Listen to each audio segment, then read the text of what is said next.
আজ 7 June Saturday.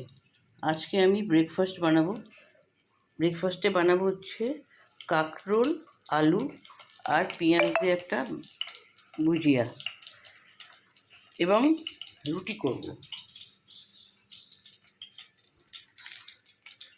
এই আমি কড়াতে প্রথমে তেল দিলাম, তেলটা গরম হচ্ছে, ওর মধ্যে আমি কাঁচা লঙ্কা দিলাম এবং তারপরে আলু কাঁকরোলটাও দিয়ে দিলাম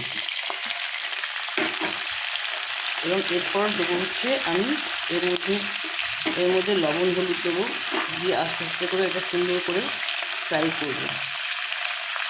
কাঁকরোল আমার একটা ফেভারিট সবজি। এটা করলা টাইপের জিনিস, সেটা সুগারকে কন্ট্রোল করে এই সবজি। কাঁকরোল, আলু, পেঁয়াজ দিয়ে ভাজি আর সবজি আজকের ব্রেকফাস্ট।